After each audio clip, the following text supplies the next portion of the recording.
നമ്മുടെ കടമ്പാട് കുടിവെള്ള ശാഖയിൽ ശുദ്ധീകരണ ശാലയ്ക്ക് സമീപമുള്ള ഒരു ഹരിതകർമ്മക്കാരുടെ ഒരു കലാവിരുതാണ് ഈ കാണുന്നത്. ഇതൊരു റോഡാണ്, അപ്പുറത്ത് കനാലുണ്ട്. റോഡാണെന്ന് നമുക്ക് കാണണമെങ്കിൽ കാടൊക്കെ വെട്ടി തെളിക്കണം. അതിനെക്കാട്ടിലുപരി ഇതാണ്ട് നോക്ക്, ഇപ്പം പ്ലാസ്റ്റിക് നിർമ്മാർജ്ജനമാണ് നിങ്ങൾ ഈ കണ്ടേക്കുന്നത്. ആരെങ്കിലും വീട് വിളിച്ചിട്ട് പോയി ഒന്ന് താത്തിട്ടാൽ മതി, ഇതങ്ങ് നിർമ്മാർജ്ജനം ചെയ്യപ്പെടും. ആ അവസ്ഥയിലാണ് കിടക്കുന്നത്. എത്ര നാൾ പഴക്കമുള്ളതാണ്, എന്തൊക്കെയാണ് വേസ്റ്റ് നിന്നും ഒന്നും അറിയാൻ പറ്റത്തില്ല. ഇതൊക്കെ തിരിഞ്ഞ വേസ്റ്റുകളാണെന്ന് തന്നെ അറിയുന്നില്ല.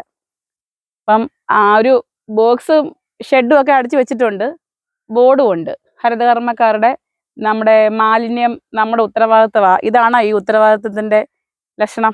നിങ്ങൾ കണ്ടിട്ട് നിങ്ങൾ തന്നെ പറയണം. ഇവിടെ സ്ഥിരമായിട്ട് വാർത്തകൾ വരുന്ന ഒരു ഏറിയയാണ്.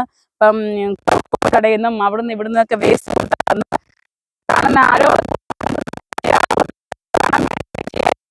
ഒരു ചാക്ക് ഈ കിടക്കുന്ന വേസ്റ്റ് വെച്ചാൽ ഒറ്റ ചാക്ക് പാമ്പേഴ്സാണ്, കത്തിയിട്ടില്ല. അതിൻ്റെ പുറത്തുള്ള സാധനങ്ങളെല്ലാം കത്തിപ്പോയിട്ടുണ്ട്. ഹരിതകർമ്മക്കാർ കൊണ്ടിട്ടാണോ ഒരു ചാക്ക, അപ്പം ഹരിതകർമ്മത്തിൻ്റെ തന്നെ ആയിരിക്കും. ഇനിയിപ്പോൾ ഇവർ ഒരു തീപ്പെട്ടി കത്തിച്ചിട്ട് കത്തിക്കാൻ വേണ്ടി ആയിരിക്കും. അതായത് ഒരാഴ്ചയുടെ കഴിയുമ്പോഴത്തേക്ക് നല്ല ഉണക്ക്, ഈ ചൂടൊക്കെ കൂടിയിട്ട് ഈ പുല്ലൊക്കെ ഉണങ്ങിയിരിക്കും. അപ്പോൾ എളുപ്പം ഒരു ഏറിയ അങ്ങ് ക്ലീൻ ചെയ്യാൻ എളുപ്പമായിരിക്കും അത്. പിന്നെ എന്തായാലും ഒന്നും അല്ലെങ്കിലും നമ്മുടെ വീട്ടിലൊക്കെ ഉള്ള മാലിന്യവും പ്ലാസ്റ്റിക് വേസ്റ്റും ഒക്കെ അവരവർ തന്നെ അങ്ങ് നിർമ്മാർജ്ജനം ചെയ്ത് പോവുമായിരുന്നു പണ്ടത്തെ കാര്യം. അതുപോണൊക്കെ അങ്ങ് പോയാൽ മതിയായിരുന്നു. ഇതിപ്പം പൊതുജനങ്ങൾക്ക് മൊത്തത്തിലൊരു ശല്യമായിട്ടിട്ടേക്കുക.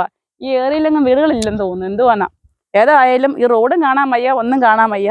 ഇവിടെ എങ്ങും ആളുകളൊന്നും വരാത്ത തന്നെ കഷ്ടം. ഇവിടെ നിന്ന് ഇതിൻ്റെ അടുത്ത് നിന്നാൽ തന്നെ ക്യാൻസർ പിടിക്കും. അത് തന്നെ ഉള്ള ഒരു അവസ്ഥയിലാണ്. നോക്ക്, ഒരാൾ നിന്നാൽ കാണാത്ത അത്രയും മറവിലാണ് പ്ലാസ്റ്റിക് ഇട്ടേക്കുന്നത്. നമ്മുടെ കടമ്പാട് പഞ്ചായത്ത് 3-ാം വാർഡിലാണ് ഈ സംഭവം നടന്നേക്കുന്നത്.